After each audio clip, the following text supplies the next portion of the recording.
우리 찬양을 받아주신 하나님께 감사의 박수, 영광의 박수 올리도록 하겠습니다. 할렐루야. 열왕기상 15장 1절에서 24절 말씀을 가지고 오늘 다윗의 등불이신 예수님은 세상의 등불이 되신다 라는 제목으로 말씀을 전하도록 하겠습니다. 다 같이 제목 한번 읽어보겠습니다. 다윗의 등불이신 예수님은 세상의 등불이 되신다. 아멘. 열왕기서는 역사서의 그 장르를 빌려왔지만 분명한 것은 하나님의 말씀, 성경책이라는 것을 기억하시고 그렇기 때문에 세상 사람들이 역사가들이 그 역사를 평가하는 것이 아닌 바로 하나님께서 그 역사를 평가하고 있음을 우리는 생각을 해야 됩니다. 그것을 염두에 두고 하나님께서는 어떻게 그 사건을, 그 역사를, 또한 그 사람을 평가하시고 바라보시는지를 오늘 말씀을 통해서 좀 깨닫는 시간 되었으면 좋겠습니다. 르호보암의 뒤를 이어서 아비암이 남유다 왕국의 새로운 왕이 되었습니다. 14장 31절 말씀입니다. 르호보암이 그의 조상들과 함께 자니 그의 조상들과 함께 다윗성에 장사되니라. 그의 어머니의 이름은 나아마여 암몬 사람이더라. 그의 아들 아비암이 대신하여 왕이 되니라. 아비암의 이 이름의 뜻은 바다의 아버지 또는 빛의 아버지를 의미하는데 아비야라는 이름의 변형으로 보고 있습니다. 공교롭게도 14장에서 여로보암의 병들어 죽은 아들의 이름도 뭐였죠? 아비야였습니다. 둘은 동명이인인 셈이죠. 동명이인. 아비야는 여호와는 나의 아버지라는 뜻을 가진 이름입니다. 좀 흥미롭게도 14장에서 여로보암의 아들 아비야는 하나님이 어떻게 평가했죠? 선한 마음을 가진 자라고 평가를 내렸습니다. 그래서 하나님께서는 의인인 그를 악인의 심판을 악인들과 같이 심판하지 않기 위해서 그를 먼저 하나님 곁으로 데려가신 것이죠. 그런데 안타깝게도 열왕기상 15장에 나오는 인물인 이 아비암은 하나님 보시기에 그렇게 선한 인물은 아니었습니다. 아비암이 즉위한 해는 여로보암이 북이스라엘을 통치한 지 18년이 되는 해였습니다. 15장 1절 말씀입니다. 느밧의 아들 여로보암 왕 18째 해 아비암이 유다 왕이 되고 아비암은 횟수로는 3년이지만 실제 재위 기간은 만 2년 정도로 아주 무척 짧았다고 합니다. 무슨 이유로 이처럼 짧았는지에 대해선 본문이 침묵하고 있기 때문에 우리는 적절한 해답을 찾을 수 없습니다. 그러나 유다의 왕들은 이스라엘 왕들과는 다르게 즉위할 때 모친의 이름을 밝히는 그런 특징을 가지고 있습니다. 2절 말씀 보겠습니다. 예루살렘에서 3년 동안 다스리니라. 그의 어머니의 이름은 마아가요 아비살롬의 딸이더라. 아비암의 어머니의 이름이 뭐라고요? 마아가입니다. 마아가는 아비살롬, 즉 압살롬의 딸이었습니다. 그러나 역대기에 의하면 아비암의 모친은 우리엘의 딸 미가야로 소개되고 있습니다. 이는 압살롬의 딸 다말이 우리엘에게 출가하여 낳은 딸, 즉 정확하게 얘기하자면 압살롬의 손녀딸이 더 정확한 셈이죠. 정리하자면 르호보암은 자기 조카와 결혼한 셈입니다. 고대사에서는 이러한 왕족들의 근친혼들을 흔하게 찾아볼 수 있습니다. 이러한 풍습이 만들어진 배경에는 정치적인 목적이 강했습니다. 다윗은 왕권 강화를 위해서 각 지파의 유력 인사들과의 그 혼인 관계를 맺었죠. 그로 인해서 가족 내의 분란이 끊이지 않고 많이 생겼음을 우리 말씀을 통해서 이미 알고 있습니다. 아마도 이를 보고 자란 솔로몬이 이러한 가족 내 분란이 생기는 것을 다시 생기지 않게 막고자 바로 왕가끼리의 혼인 관계를 맺게 했을 그런 관계를 맺게 했을 가능성이 아주 높습니다. 여하튼 압살롬은 아시다시피 외모가 어땠나요? 아주 잘생겼다 그랬죠. 네. 이 미남자 압살롬의 그 우월한 유전자를 받은 이 마아가는 르호보암의 총애를 많이 받았습니다. 원래 르호보암의 본처는 마아가가 아니었어요. 다윗의 아들 여리못의 딸 마할랏이었다고 역대하에서는 말씀을 밝히고 있습니다. 그리고 그 마할랏과의 본처와의 사이에서 여우스, 스마랴, 사함이라는 세 아들을 얻었고 그 후에 압살롬의 딸 정확히는 이제 손녀인 이 마아가에게 장가들어 아비야와 아떼, 시사, 슬로밋을 낳았습니다. 보다시피 아비야는 르호보암의 장자가 아니었습니다. 그러나 르호보암이 그 마아가를 너무나 사랑해서 마아가의 소생인 이 아비야를 일찌감치 자신의 후계자로 삼았습니다. 그의 다른 모든 아들들에게는 유다와 베냐민의 견고한 성읍에 흩어 살게 하고 양식을 후하게 주고 그리고 그 아들들에게 아내를 많이 구하여 줬다고 합니다. 그렇게 해서 그들이 왕이 되지 않아도 뭐 굳이 왕권에 욕심을 부리지 않을 정도로 이미 다 손을 쓴 것이죠. 그래서 왕위 계승에 문제가 생기지 않고 르호보암의 사후 바로 아비야가 그 뒤를 이어서 아무 문제 없이 왕이 되었습니다. 그러나 아비야에 대한 역대기의 기록에 비해서 열왕기의 기록은 그의 통치 기간만큼이나 매우 짧습니다. 8절까지거든요. 그의 죽음의 원인은 알려져 있지 않지만 그가 가지고 있던 그 영적인 문제에 대한 진단은 내려져 있습니다. 아비암은 그 마음이 조상 다윗의 마음과 같지 아니하여 그 하나님 여호와 앞에 온전하지 못한 사람이었다고 말을 하고 있습니다.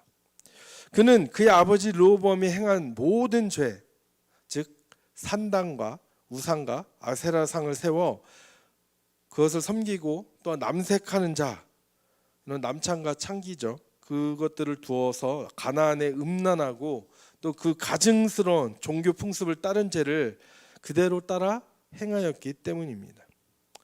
한편으로 이와 달리 역대기는 아비암의 신앙적 색채가 짙은 그런 연설과 여로보암에게 거둔 그 전쟁의 승리에 대해서 서술하고 있습니다. 역대기에 나타나는 아비암의 이런 경건한 그 모습에도 불구하고 그가 부정적인 평가를 받는 이유는 오로지 그가 우상 숭배 행위를 따랐기 때문이죠. 하나님은 우상 숭배를 이처럼 매우 싫어하십니다. 성경은 우상 숭배를 간음으로 비유하곤 합니다. 우상 숭배는 부정한 배우자의 그 부정한 소행처럼 하나님을 진노케 하는 일입니다. 하나님이 우리에게 원하시는 마음은 바로 다윗의 마음입니다. 다윗의 마음은 어떠한 마음입니까? 바로 하나님을 향해 전심을 다하고 전력을 다하는 마음 아니겠습니까? 신명기 말씀대로 하나님에 대해서 정말 그의 마음과 뜻과 힘, 그 모든 것을 다하여서 하나님을 사랑한 그 마음이 다윗의 마음 아니겠습니까? 다윗은 여호와의 율법을 즐거워하고 주야로 여호와의 율법을 묵상하는 사람이었습니다. 다윗의 생애를 보면 그가 얼마나 온 마음과 뜻과 힘을 다하여 주 여호와 하나님을 사랑하였는지 알게 됩니다. 우리도 다윗과 같이 하나님의 말씀을 즐거워하고 주야로 묵상함으로 악인의 꾀를 따르지 않고 죄인의 길에 서지 않고 또 오만한 자들의 자리에 앉지 않는 바로 하나님이 기뻐하시는 그런 복된 인생이 되기를 축복합니다. 비록 르호보암과 아비암은 하나님 보시기에 다윗과 같지 아니하였지만 가문이 멸문지화를 당한 북이스라엘 왕들과는 다르게 다윗의 가문은 멸망하지 않고 계속 이어집니다. 그 이유가 무엇일까요? 바로 하나님께서 다윗에게 하신 그 언약 때문입니다. 말씀 때문이죠. 4절 말씀 한번 다 같이 읽겠습니다. 그의 하나님 여호와께서 다윗을 위하여 예루살렘에서 그에게 등불을 주시되 그의 아들을 세워 뒤를 잇게 하사 예루살렘을 견고하게 하셨으니. 하나님은 다윗을 위하여 예루살렘에서 그에게 한 등불을 주셨습니다. 열왕기상 11장 36절 말씀입니다. 그의 아들에게는 내가 한 지파를 주어서 내가 거기에 내 이름을 두고자 하여 택한 성읍 예루살렘에서 내 종 다윗이 항상 내 앞에 등불을 가지고 있게 하리라. 비록 부강하고 번영하는 그런 나라는 아닐지언정 다윗의 왕조는 멸망하지 않고 그 명맥이 어쨌든 계속 유지될 것이라고 하나님은 말씀하셨습니다. 등불은 그 후사를 의미합니다. 아들을 의미합니다.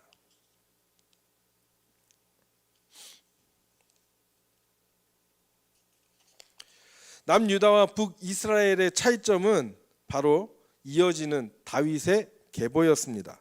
다윗은 하나님께 온전히 헌신하고 햇사람 우리아의 일 외에는 평생 여호와 보시기에 정직하게 행하였습니다. 그리고 자기에게 명령하신 모든 일을 어기지 않고 순종한 사람이었죠. 그러나 남유다를 북이스라엘과 다르게 만든 것은 바로 이런 다윗의 공적이 아닙니다. 다윗에게 은혜를 베푸신 바로 하나님의 그 언약임을, 하나님의 은혜임을 깨닫는 우리가 되기를 바랍니다. 하나님은 이미 다윗을 위하여 일하셨고 열왕기서 전체를 통해 또 그렇게 하실 분이십니다. 다윗의 자손 메시아에 대한 약속은 유다의 역사에 있어서뿐 아니라 구원 역사 전체에 있어서 우리가 주 예수 그리스도께로 나아가는 아주 중요한 부분을 담당하고 있습니다. 왜냐하면 예수님은 다윗의 등불일 뿐만 아니라 오늘 말씀 제목처럼 세상의 등불이기도 한 분이시기 때문입니다. 요한복음 8장 12절 말씀 읽어보겠습니다. 예수께서 또 말씀하여 이르시되 나는 세상의 빛이니 나를 따르는 자는 어둠에 다니지 아니하고 생명의 빛을 얻으리라.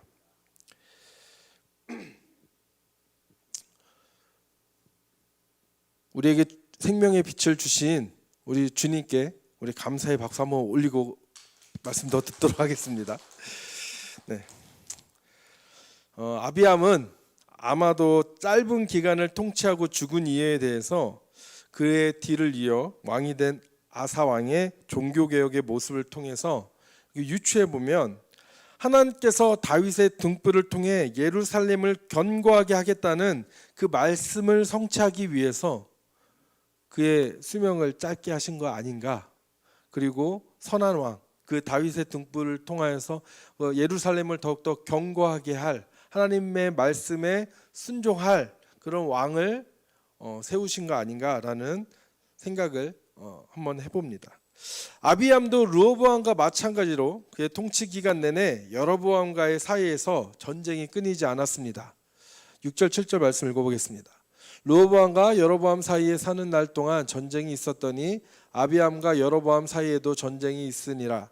아비암의 남은 사적과 그 행한 모든 일은 유다 왕 역대지략에 기록되지 아니하였느냐. 전쟁이 계속되었다는 말은 이것도 하나님께서 주신 형벌의 내용입니다. 형벌의 일종이죠. 전쟁으로 인해서 정말 결코 그 평안을 얻지 못하는, 샬롬하지 못한 그런 삶을 살다가 짧은 인생을 살다가 가게 된 것이죠. 계속해서 아비암의 뒤를 이어 그의 아들 아사가 왕이 되었습니다. 8절에서 10절 말씀 읽어보겠습니다. 아비암이 그의 조상들과 함께 자니 다윗성에 장사되고 그 아들 아사가 대신하여 왕이 되니라. 이스라엘의 여로보암 왕 제20년에 아사가 유다 왕이 되어 예루살렘에서 41년 동안 다스리니라. 그의 어머니의 이름은 마아가라 아비살롬의 딸이었더라. 아사는 무려 41년 동안 유다를 통치했는데 이것은 유다의 역대 왕들 중 세 번째로 긴 그런 기록입니다. 남유다 왕들의 통치 연대를 살펴보면 선한 왕들의 통치는 대체로 길고 악한 왕들의 경우는 그 반대였다는 사실을 찾아볼 수 있습니다. 따라서 오래도록 오래도록 왕위가 존속되었다는 것, 또한 하나님의 존속되었다는 것은 또한 하나님의 축복의 결과였음을 우리는 또한 깨닫게 되는 것이죠. 한편 아사의 통치 기간 동안 북이스라엘은 6명의 왕이 바뀌었습니다. 그리고 왕조로 따지면 4번의 왕조가 바뀌었습니다. 아비암 때 말했듯이 유다 왕은 즉위시 모친의 이름을 언급한다고 했죠.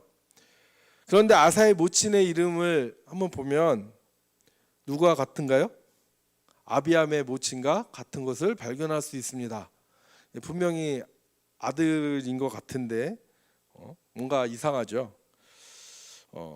어떻게 이럴 수 있었을까요? 성경은 분명히 오류가 없다고 했는데 이거 오류 아닌가요?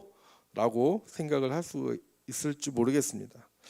학자들 간에 여러 주장이 있지만 그중 마아가의 영향력에 대해서 열왕기서를 쓴 저자가 또 그에게 정말 영감을 불어준 감동한 바로 하나님의 그 성령 하나님께서 바로 마아가의 그 영향력을 강조하기 위해서 바로 이렇게 쓰지 않았나라는 것이 가장 타당해 보이는 주장입니다.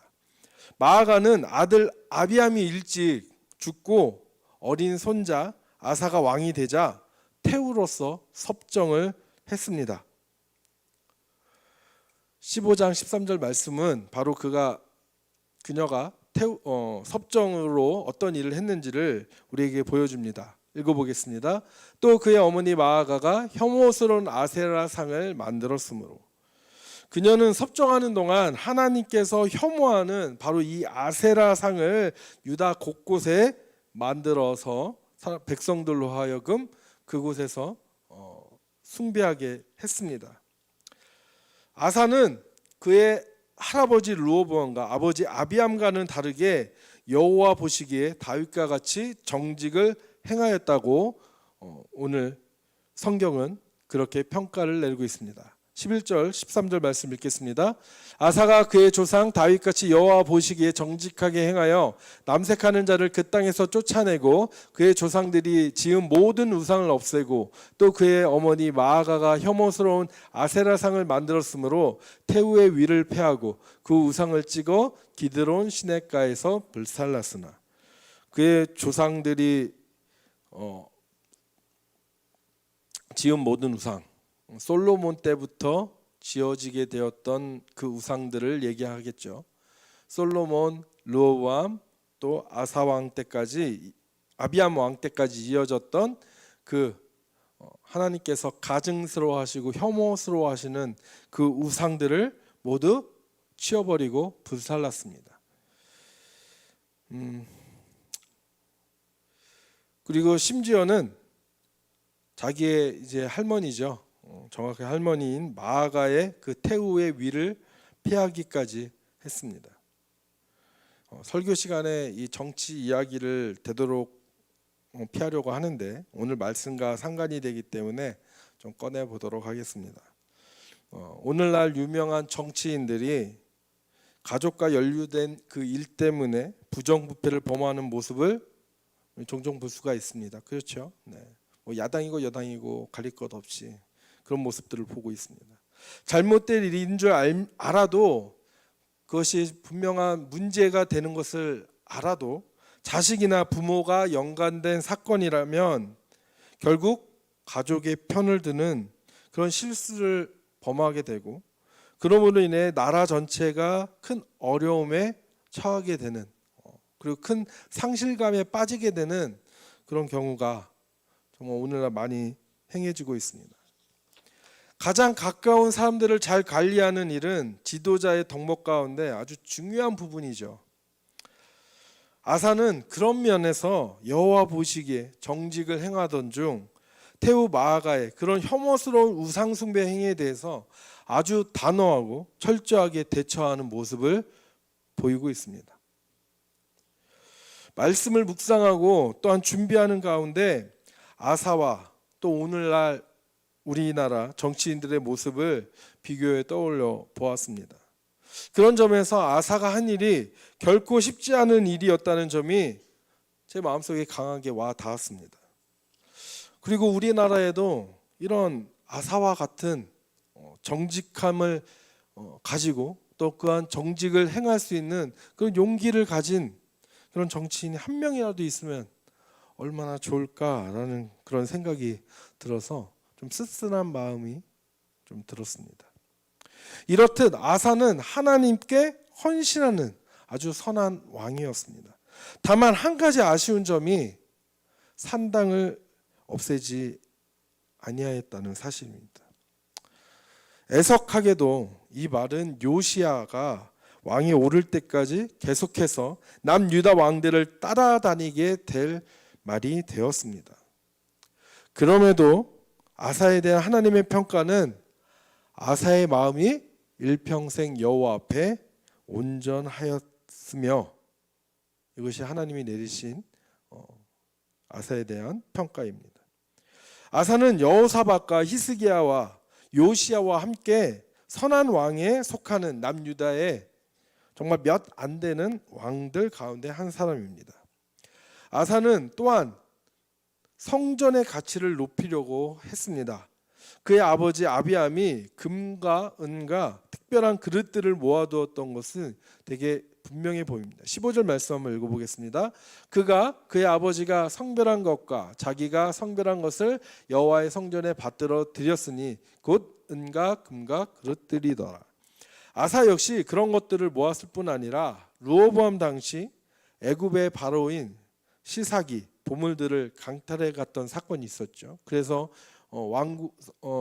성전의 왕궁 그 보물 창고에는 금고에는 이제 그 귀한 보물들이 없고 노수로 만든 것들이 이제 그것을 대신하게 되었는데, 이 아사 왕 때 되어서 아사가 자기 아버지 아비암이 모았던 것, 그리고 자기가 이제 모았던 것들, 거룩하게 그것들을 구별해서 하나님께 다시 바치는 모습을 볼 수 있습니다. 성전 안에 자기가 성별한 금과 은과 그릇들을 들여다 놓았고, 이것은 솔로몬이 성전을 건축한 것과 유사하게 아버지와 자신이 성별한 것을 성전 금고에 가져다 드릴 만큼 아사의 마음은 일평생 하나님 앞에 온전하였고 하나님을 사모했다라는 것을 우리는 발견할 수 있습니다. 그러나 이러한 경건한 왕에게도 문제가 있었습니다. 바로 아사와 이스라엘 왕 바하사 사이에 일생 동안 전쟁이 있었기 때문입니다. 역대기에 보면 여로보암과 아비암 사이에서도 벌어진 전쟁에서 그 수적 열세에도 불구하고 하나님의 도우심으로 전쟁에서 아비암이 승리하게 되었습니다. 그리고 이 전쟁에서의 패배로 인해 북이스라엘은 많은 남쪽의 영토를 이제 유다에게 빼앗기게 됐고, 또 많은 그 군사들을 전쟁에서 목숨을 잃었기 때문에 이스라엘은 그 국력이 많이 약해졌다고 합니다. 그 잃어버린 국력을 회복하는 데만 약 10년의 시간이 걸렸다고 하니까 얼마나 그 전쟁의 남유다 아비암의 전쟁의 승리가 얼마나 컸는지를 볼 수가 있습니다. 그래서 아마도 그 아사 왕 초반기 통치 초기에는 전쟁이 없는 아주 평화로운 시대였을 것이라고 학자들은 보고 있습니다. 하지만 이제 바하사가 이스라엘의 왕이 된 후 다시 전쟁이 시작되었습니다. 이 바하사는 아주 그 성질이라고 하는, 성격이라고 하는 아주 포악한 좀 그런 사람이라고 하더라고요. 그래서 이제 북이스라엘에서 쿠데타를 일으켜서 이제 왕이 된 후 북이스라엘뿐만 아니라 이제 남유다까지도 이제 욕심을 내고 많은 군사들을 이끌고 남유다를 이제 쳐들어오게 된 것입니다. 그런데 이 전쟁은 이것은 이제 좀 인간적으로 이제 정치적으로 봤을 때 그런 것이고, 신학적으로 봤을 때는 바로 아사가 그런 산당들을 다 없애지 아니한 그 이후에 그것에 대한 하나님의 일종의 형벌이 아니었을까, 그런 또한 생각을 해보게 됩니다. 특별히 한 번은 바하사가 유다를 공격하여서 라마를 요새하고 백성들과 아사 사이에 왕래하지 못하도록 하려고 시도를 한 적이 있습니다. 15장 17절 말씀입니다. 이스라엘 왕 바하사가 유다를 치러 올라와서 라마를 건축하여 사람을 유다 왕 아사와 왕래하지 못하게 하려 한지라. 근데 역대기는 이때가 아사 왕 통치 36년째 되는 해에 일어난 일이라고 말을 하고 있습니다. 라마는 원래 베냐민 지파의 성읍으로서 예루살렘에서 북쪽으로 약 8km밖에 떨어지지 않은 아주 가까운 곳에 위치한 지역입니다. 바하사는 이곳을 점령함으로써 이스라엘 백성들이 하나님의 축복 가운데 평화로운 유다 왕국으로 월남하는 것을 막고자 하였습니다. 그리고 또한 유다를 정복하기 위한 전초 기지로 이 라마를 점령하고 요새화하기 시작한 것입니다. 이에 아사는 아주 심각한 위기를 느끼고 여호와의 성전과 또 왕궁 금고에 그렇게 아버지와 자기가 성별하여서 드렸던 여호와를 위해서 드렸던 그 은금을 모두 가져다가 아람 왕 벤하닷에게 주고, 이름이 어렵네요. 도움을 청하게 되었습니다. 18절 19절 읽어보겠습니다. 아사가 여호와의 성전 곳간과 왕궁 곳간에 남은 은금을 모두 가져다가 그 신하의 손에 넘겨 다메섹에 거주하고 있는 아람의 왕 헤시온의 손자 다브림몬의 아들 벤하닷에게 보내며 이르되 나와 당신 사이에 약조가 있고 내 아버지와 당신의 아버지 사이에도 있었느니라. 내가 당신에게 은근 예물을 보냈으니 와서 이스라엘 왕 바하사와 세운 약조를 깨뜨려서 그가 나를 떠나게 하라 하매. 그런데 이전에 베나닷은 바하사와 조약을 맺고 있었던 것으로 보여집니다. 아사는 이제 은금 예물을 받고 자신을 도와 이스라엘을 공격해달라고 베나닷에게 요구했습니다. 이에 베나닷이 아사 왕의 말을 듣고 그의 군대를 보내 이스라엘 성읍들을 치자 바하사가 라마를 건축하는 일을 중단하고 디르사로 돌아갔습니다. 20절 21절 말씀 읽겠습니다. 베나닷이 아사 왕의 말을 듣고 그의 군대 지휘관들을 보내 이스라엘 성읍들을 치되 이온과 단과 아벳 벳마아가와 긴네렛 온 땅과 납달리 온 땅을 쳤더니 바하사가 듣고 라마를 건축하는 일을 중단하고 디르사에 거주하니라. 어떻게 보면 그 아사 왕의 내었던 그 꾀가 통한 것이죠.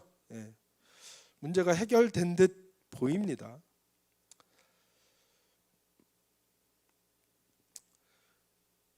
그렇게 이제 바하사가 이제 물러간 그 곳에 이제 아사는 유다 사람들을 동원하여서 라마를 건축하려고 가져다 놓은 돌과 제목들을 가져다가 베냐민 지역의 게바와 미스바를 건축합니다. 22절 읽겠습니다. 이에 아사 왕이 온 유다에 명령을 내려 한 사람도 모면하지 못하게 하여 바하사가 라마를 건축하던 돌과 제목을 가져오게 하고 그곳으로 베냐민의 게바와 미스바를 건축하였더라. 게바와 미스바는 각각 라마의 동쪽과 남서쪽에 있는 성읍인데요. 바하사의 공격을 막아내기 위해서 이 아사는 두 개의 요새를 만들게 된 것입니다.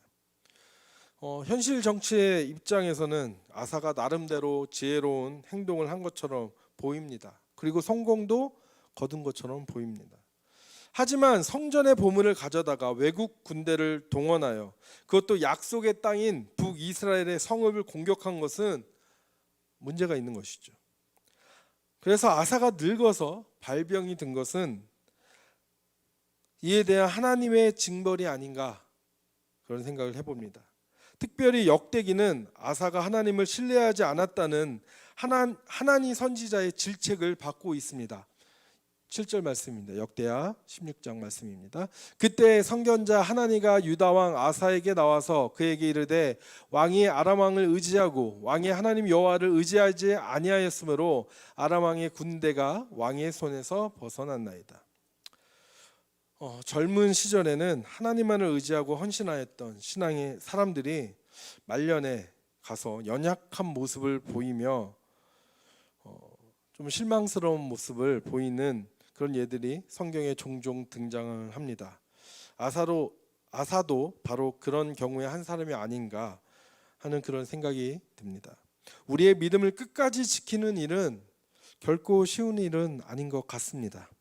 하지만 우리에게 믿음을 주신 분도 하나님이시고 그 믿음을 끝까지 지키시는 분도 바로 우리 하나님이심을 그 믿는 믿음이 중요합니다.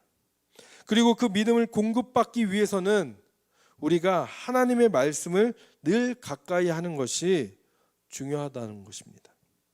마치 시냇가에 심겨진 나무가 마르지 않는 것처럼, 또한 포도나무에 붙은 가지가 열매를 맺는 것처럼 우리는 주님께로 늘 붙어 있어야 합니다. 가까이 있어야 합니다. 예수님은 세상의 등불이십니다. 요한복음 1장 4절 말씀은 빛은 곧 생명이다라고 우리에게 말씀하고 있습니다. 한번 읽어보겠습니다. 그 안에 생명이 있었으니 이 생명은 사람들의 빛이라. 죄인된 우리에게 생명을 주시기 위해 빛과 생명이신 예수님께서 우리에게 오셨습니다. 마귀는 그 빛을 자꾸 꺼뜨리려고 합니다. 하지만 그럴 때마다 하나님은 친히 역사하시어 그 원수를 물리치시고 그 등불이 꺼지지 않도록 보호하셨습니다. 그리고 마침내 참 등불이신 참 빛이신 메시아 예수 그리스도가 이 땅에 오셨고 어두운 세상을 비추시기 시작하신 것입니다. 그리고 더욱 놀라운 사실은 우리도 빛이 되게 하셨다는 점입니다. 빛은 감춰서는 안 됩니다. 빛은 밝히기 위해 존재합니다. 주님께서 우리에게 그 귀한 생명을 주셨듯이 우리도 이 생명의 복음을 일평생 전하는 삶을 살아야 합니다. 그리고 이 일은 젊은 그 한때에만 하는 것이 아니라 우리의 일평생 동안 해야 그리고 걸어가야 할 귀한 사명이자 축복의 길입니다. 아사와 같이 우상을 제거하고 하나님께 헌신하여 하나님의 귀한 등불로서 일평생 세상을 밝히는 우리가 되기를 소망합니다. 기도하겠습니다.